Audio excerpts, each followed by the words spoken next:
Hello everyone, how are you all? I hope you all are fun and frolic. Now I am coming back with taking this video. इस video में आज हम UPSC CSC जो mains में आपका syllabus है, in fact not mains, prelims भी जो आपका सिलेबस है इकोनॉमिक्स का, आज हम कंप्लीट इंडियन इकोनॉमी का बेसिक स्ट्रक्चर कवर कर लेंगे। बेसिक स्ट्रक्चर की बात कर रही हूँ मैं। बेसिक स्ट्रक्चर इंडियन इकोनॉमी को हम कंप्लीट बहुत अच्छे से समझ लेंगे। हम यहाँ पे ये नोट्स आपको फ्री ऑफ कॉस्ट मिल जाएंगे टेलीग्राम पे भी, ये मैं आपको पहले बता दूँ। And second thing, if you are preparing UPSC CSC and now you are searching any online institute and any online coaching free of course, so we are here, we gives you the great opportunity, 60% scholarship we are giving you, but before that you have to fill one form। ठीक है, आपको UPSC की तैयारी करनी बिल्कुल free में करनी है, कोई कॉस्ट नहीं है आपके लिए। तो मैं बताती हूँ, यूपीएससी का सिलेबस जो होता है बहुत बड़ा चैलेंजिंग सिलेबस है। हमें नहीं पता कि उसको कैसे कवर करना है, और वो सिर्फ इतनी चीज़ें दे देते हैं जैसे आप उसके सिलेबस में हिस्ट्री आइए, पॉलिटिकल आइए, बट हिस्ट्री और पॉलिटिकल खुद अपने आप में इतना वास्ट सब्जेक्ट है कि हमें नहीं पता कि उसके पर्टिकुलर कौन कौन सब्जेक्ट अपने को कवर करने हैं। Am I right? So that is why aspirants नहीं समझ पाते कि यूपीएससी सिलेबस में क्या इंपॉर्टेंट है क्या नहीं है। अब ये समझने के लिए उनको एक चीज़ चाहिए, that is guidance and proper strategy. तो गाइडेंस और proper strategy we are providing you, हम लोग आपको प्रोवाइड करेंगे by the supporting of toppers and those who had already experience, who had already given the exams of this. ठीक है, तो हम उन लोगों से बात करेंगे, बट उसके लिए आपको करना होगा, डिस्क्रिप्शन में आपको गूगल फॉर्म मिलेगा, पहले आप जाइए, अपनी डिटेल्स वहाँ पे फॉलो करिए, हमारी टीम आपसे कांटेक्ट करेगी, अपनी टीम से कंसर्न करिए, बात करिए, और उसके बाद जो आपकी क्लासेस स्टार्टिंग होगी वहाँ से आप अपनी जर्नी को एक नए सिरे से स्टार्ट कर सकते हैं। मुझे पता है बहुत से बच्चों के साथ एक सेकंड प्रॉब्लम मेजर ये होती है कि चलो ठीक है, उनको माइंड में क्लियर हो गया, सीरियस है अबाउट द यूपीएससी एग्ज़ाम, पर उनके माइंड में एक चीज़ है कि उनके पास उतना पैसा नहीं है कि वो अलग से कोचिंग वगैरह ले सके, ये सब चीज़ें ले सके। तो डोंट वरी, उसका भी टेंशन लेने की ज़रूरत नहीं जब तक हम लोग यहाँ पर है। हम लोग आपको एक ऐसी अपॉर्चुनिटी दे रहे हैं, आपको नहीं बोला किसी ने भी कि आपको 1 लाख 1.5 लाख रुपए जाओ और जाकर के फीसिस भरो, क्योंकि भाई मुझे भी पता है यहाँ के इंस्टीट्यूट में जाकर के 1.5-2 लाख भरने के बाद भी बच्चों का सिलेक्शन नहीं होता है। क्यों? क्योंकि वो खुद बोलते हैं कि हमारी इन्वॉल्वमेंट सिर्फ 2% रहेगी, बाकी का 98% आपकी इन्वॉल्वमेंट रहेगी, मतलब कि आपको सेल्फ स्टडी पे ही ध्यान देना है, सेल्फ स्टडी पे ही फोकस करना है। तो भाई जब आपको सेल्फ स्टडी करना है तो why you are not doing this thing in your home, by your home, by yourself, so try to do that. ठीक है, तो ये आपको करना पड़ेगा, और उसके लिए आप फटाफट जाइए, इस अपॉर्चुनिटी का मिस ना करें। आप गूगल फॉर्म का लिंक मिला है, अभी आप चाहिए, लिंक आपको डिस्क्रिप्शन में मिल जाएगा, वहाँ से फॉर्म फिल करिए, आपको कॉन्टैक्ट नंबर प्रोवाइड कर दिया जाएगा, वहाँ से आप कॉन्टैक्ट नंबर प्रोवाइड कर सकते हो, और आपको टॉपर्स के गाइडेंस और नोट्स मिल जाएंगे एवरी डे।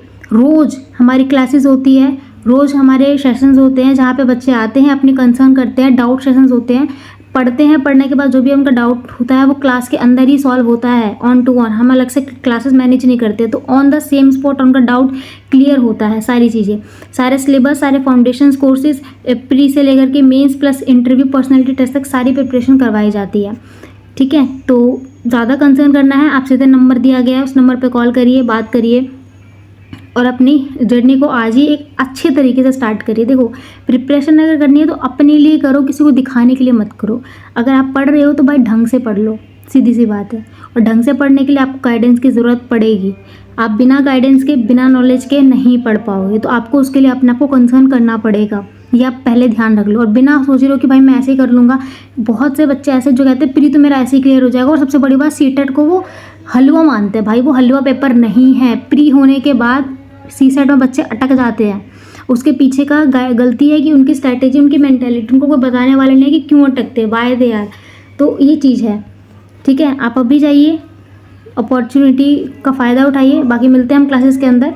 अभी फ़िलहाल जो हम लोग बात करेंगे वो इंडियन इकोनॉमी के बेसिक स्ट्रक्चर की बात करेंगे। देखो, बेसिक स्ट्रक्चर में ना हम लोग कुछ कुछ चीज़ों को पढ़ेंगे। सबसे पहले हम पढ़ेंगे इकोनॉमिक फंडामेंट्स। इकोनॉमिक फंडामेंट्स क्या आप पढ़ोगे कि इकोनॉमी कितने तरीके की होती है, मैक्रो इकोनॉमी, माइक्रो इकोनॉमी का जो हम नाम सुनते हैं। ठीक है, मैक्रो इकोनॉमी, माइक्रो इकोनॉमी का बाद नाम सुनते हैं, फिर इनमें हम देखेंगे कि इनके अलग अलग क्या क्या रूल्स है, रेगुलेशन है।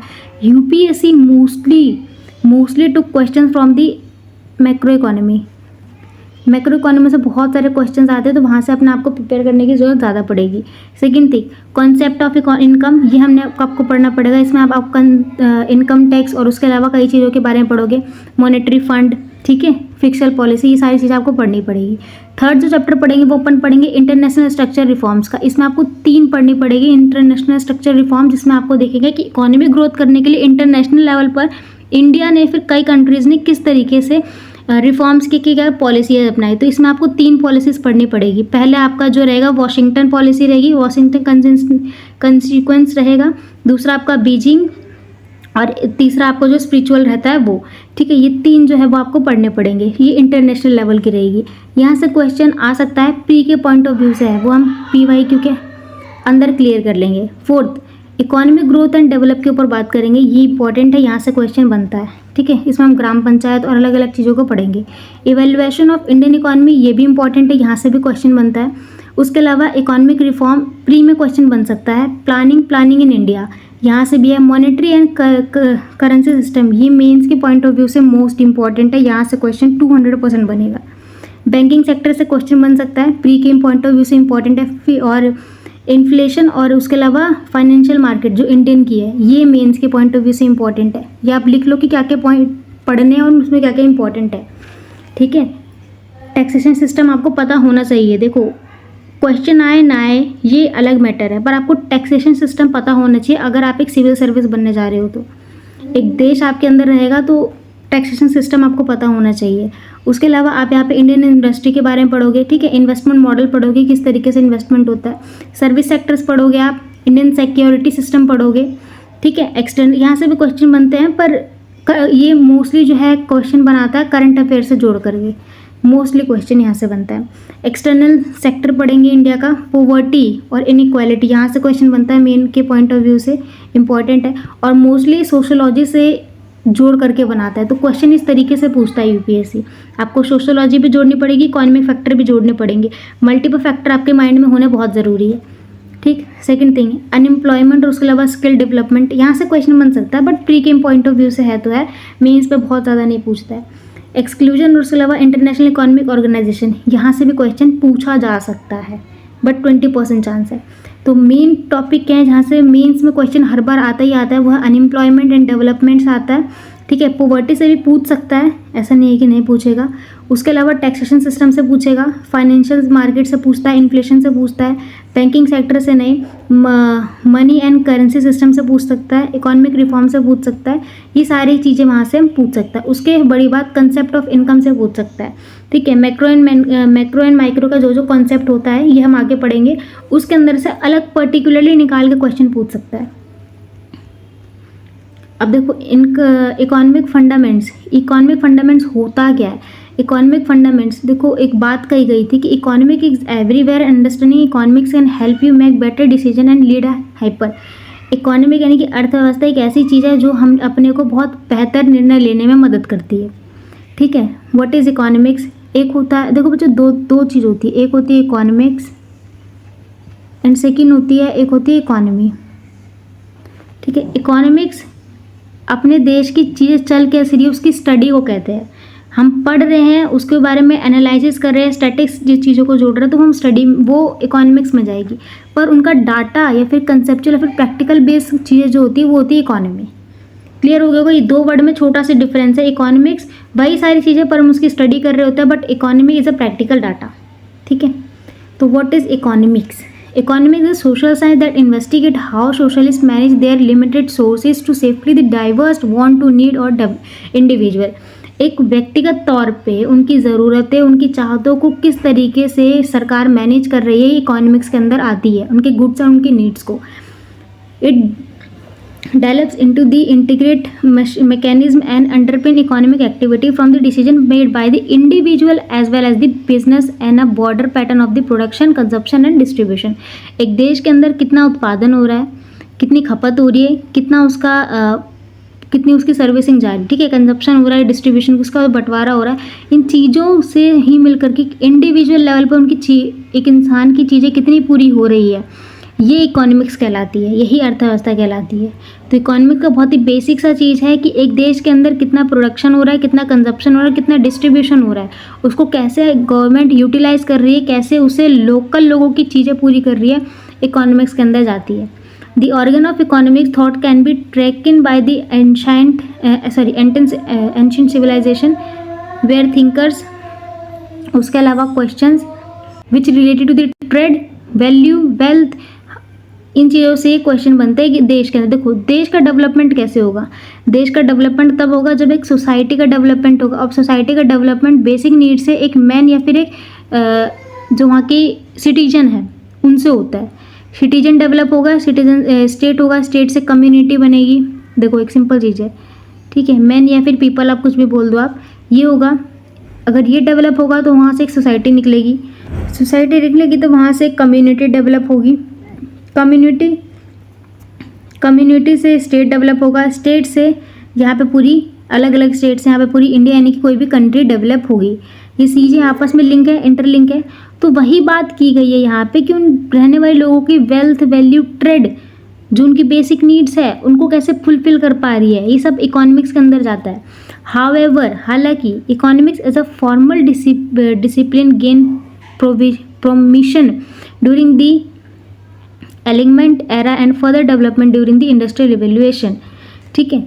उसके अलावा एक बहुत ही अच्छे खासे साइंटिस्ट है, इकोनॉमिक्स है, जिनका नाम है एडम स्मिथ, जिन्होंने इकोनॉमिक का कंसेप्ट रखा, ठीक है। ये अक्सर कहते हैं कि इनको अक्सर फादर ऑफ इकोनॉमी कहा जाता है। तो so who is the father of economy? Adam Smith. Who is the father of economy? Adam Smith. देखो फंडामेंटल ऑफ इकोनॉमिक्स की अगर मैं बात करूँ तो फंडामेंटल ऑफ इकोनॉमिक्स कई कंसेप्ट पे जुड़े होते हैं। फंडामेंटल्स इट मीन्स किन किन प्रिंसिपल्स पे वो काम करते हैं, क्या क्या चीज़ें हैं उनकी। प्रिंसिपल्स ऑफ इकोनॉमिक्स, सबसे बड़ी बात, इकोनॉमी क्या करता है? सिक्योरिटी एंड चॉइस का ऑप्शन देता है। अपॉर्चुनिटी कॉस्ट है ये अच्छा वाला। सप्लाई एंड डिमांड की चीज़ें रखता है। मार्जिन एनालिसिस करता है। ट्रेड एंड स्पेशलाइजेशन के ऊपर फोकस करता है। टाइप ऑफ इकोनॉमिक सिस्टम, ये इसके ऊपर काम करता है। और दो टाइप के होते हैं, मैक्रो एंड माइक्रो। सबसे बड़ी बात, मार्केट स्ट्रक्चर को कैसे रिफॉर्म करना है ये इसके बारे में बताता है। जीडीपी को ग्रोथ करता है। जीडीपी क्या है कि कंट्री के अंदर, याद रखना, एक border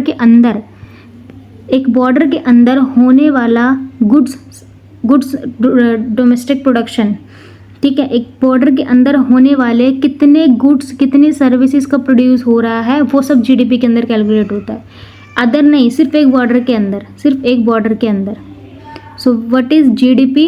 GDP measures the total value of कोई भी गुड्स, कोई भी services which produced within a country, which produce within a border of country, ठीक है, in a specific time period. It can be yearly और quarterly, whatever, ठीक है, जो इंडिकेट करती है इकोनॉमिक परफॉर्मेंस को। हो गया होगा जीडीपी। जीडीपी क्या होती है? जीडीपी की फॉर्म होती है ग्रॉस डोमेस्टिक प्रोडक्शन, जिसमें एक कंट्री के अंदर, सिर्फ एक कंट्री के अंदर बॉर्डर लगा होता है, एक कंट्री के अंदर कितना गुड्स और कितना सर्विस प्रोड्यूस हो रहा है, उनके ऊपर कितना पैसा लग रहा है, ये जीडीपी होती है।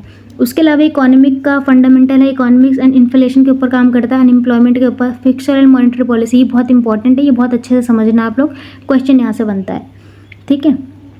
ग्लोबल ट्रेड एंड फाइनेंस, उसके अलावा इनकम डिस्ट्रीब्यूशन। अब देखो ये तो प्रिंसिपल्स की बात है। अब अपन लोग बात करेंगे कि टाइप ऑफ इकोनॉमी कितनी होती है। दो तरीके की होती है, एक होती है मैक्रो और एक होती है माइक्रो। देखो मैक्रो और माइक्रो में बहुत बेसिक सा छोटा सा डिफरेंस है, मैक्रो एंड माइक्रो। माइक्रो क्या करती है, पहले मैक्रो के ऊपर बात करते हैं। मैक्रो क्या करती है, किसी भी कंट्री की, किसी भी स्टेट की इंडिविजुअल लेवल पे डिमांड चेक करती है कि इंडिविजुअल पर्सन की नीड, सर्विसेज, गुड्स पूरी हो पा रही है या नहीं हो पा रही, ठीक है। So it's work focuses on the behaviour of individual economy, ठीक है। इंडिविजुअल इकोनॉमी जैसे कि सप्लाई एंड डिमांड आ गया, उस ठीक है, मार्केट स्ट्रक्चर आ गया, मार्केट फेलियर आ गई, ये सारी चीज़ें आ गई। मैक्रो इकोनॉमी क्या होती है, इसी का ठीक अपोजिट होता है। अगर ये एक इंसान पे फोकस कर रहा है तो ये मल्टीपल लोगों पे, यानी कि पूरी कंट्री पे फोकस करेगा। एक कंट्री के अंदर चीज़ें कैसे बन रही है वो उसके ऊपर बात करेगा। It focuses on study of, ध्यान से आप लिख लो इसको, it focuses on study of overall economy face. It focuses on study of overall economic face. It's examine, लिख भी लो आप, लिख लो, मैं आपको डेफिनेशन बता देती हूँ साथ के साथ। Macro economy is it focus on study of overall economic faces. It examine aggregate economics variable and analyzes how they interact with influence economic growth, stability and policy. Economic growth stability and policies. देश के अंदर की बात करती है macro economy, and micro economy बात करती है इंडिविजुअल सोसाइटी लेवल पे, फिर एक पर्टिकुलर पर्सन के ऊपर। ठीक है, इतनी सी चीज़ है। अब देखो, मैंने यहाँ पे आप लोगों को इतनी चीज़ें बताई इकोनॉमी के बारे में, इकोनॉमी का कंसेप्ट मैंने ये बताई, क्या क्या चीज़ें इंपॉर्टेंट है, क्या क्या चीज़ें नहीं है इंपॉर्टेंट। आज की जो गूगल मीटिंग के लिए क्लासेस होगी, आपको मिल जाएगी गूगल मीटिंग की क्लासेस, जो नंबर आपको डिस्क्रिप्शन में दिया गया है वहाँ पर जाइएगा। आज रात 8 बजे क्लासेस रहेगी, ठीक है, तो वहाँ पर जाइएगा। उसके अलावा हम इकोनॉमिक फंडामेंटल के इसके आगे के कंसेप्ट को क्लियर करेंगे, साथ के साथ एक PYQ भी सॉल्व करेंगे एवरीडे। हर रोज़ हम 2 PYQ सॉल्व करते हैं ताकि हमारे एग्जाम की प्रिपरेशन बहुत बेहतर तरीके से हो सके। PYQ सॉल्व करेंगे, वहाँ पर जा कर के हम यहाँ पर सेक्टर ऑफ इकोनॉमी, उसके अलावा टाइप ऑफ इनकम, सारी चीज़ों को कवर करेंगे। फिलहाल इस वीडियो में इतना ही, और आप मुझे बताइएगा कि आपको किन चीज़ों पे फोकस करने में दिक्कत हो रही है। मुझे पता है बहुत सारे बच्चे CSET को लेकर के प्रॉब्लम में है। CSET की वीडियो हमारी बहुत जल्दी आने वाली है, ठीक है। आप मुझे बताइए आपको CSET की वीडियो कितनी ज़रूरी लग रही है, नहीं लग रही है, ठीक है। नेक्स्ट वीडियो किन चीज़ों के ऊपर होनी चाहिए कमेंट बॉक्स में ज़रूर बताना। UPSC के सिलेबस फ्री में करवाएंगे, फ्री में तैयारी करवाएंगे। आप सिर्फ अपना 2% दो, बाकी का 200% हमारी साइड से रहेगा, and I guarantee you. And selection होगा, डेफिनेटली होगा 2026 वाले बच्चों के लिए, पर आपको उसी तरीके से पढ़ना होगा जैसे हम आपको बता रहे हैं। बाकी मिलते हैं नेक्स्ट वीडियो में, तब तक के लिए जय हिंद, जय भारत। अपनी स्टडी को कंटिन्यू रखिए, बरकरार रखिए।